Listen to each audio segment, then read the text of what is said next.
ஒரு இடம் எப்ப டெவலப் ஆகும்? மக்கள் வாழ்றதுக்கு தேவையான ஸ்கூல், காலேஜ், ஹாஸ்பிட்டல், டிரான்ஸ்போர்டேஷன் இந்த மாதிரியான இன்ஃப்ராஸ்ட்ரக்சர்ஸ் இருந்தா அந்த இடம் டெவலப் ஆகும். அப்போ இந்த மாதிரியான இன்ஃப்ராஸ்ட்ரக்சர்ஸ் எல்லாம் எப்ப வரும்? மக்களுக்கு எங்க அதிகப்படியான வேலை வாய்ப்பு இருக்குதோ அந்த இடத்துல இன்ஃப்ராஸ்ட்ரக்சர்ஸ் வரும். அப்போ எந்த இடத்துல வேலை வாய்ப்பு அதிகமா உருவாகும்? எங்கெல்லாம் ஃபேக்டரிஸ், ஆபீசஸ், கம்பெனிஸ் இருக்குதோ அங்கெல்லாம் வேலை வாய்ப்பு அதிகமா இருக்கும். அப்போ எங்க இந்த மாதிரியான ஃபேக்டரிஸ், கம்பெனிஸ் எல்லாம் வரும்?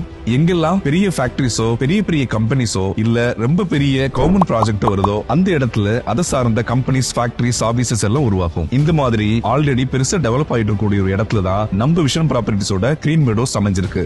நம்ம விஷன் ப்ராப்பர்ட்டிஸோட கிரீன் மெடோஸ் சுற்றி multi model logistic park, logistic corridor, chess, metro train, இதை விட ரொம்ப முக்கியமான ஒண்ணு கிரீன்ஃபீல்ட் ஏர்போர்ட். சுமார் 4791 ஏக்கர்ல 32,000 கோடி செலவுல அமைய இருக்குது. இது எல்லாத்துக்கும் நடுவுல தான் நம்ம விஷன் ப்ராப்பர்ட்டிஸோட கிரீன் மெடோஸ் வீட்டு மனை அமைஞ்சிருக்கு.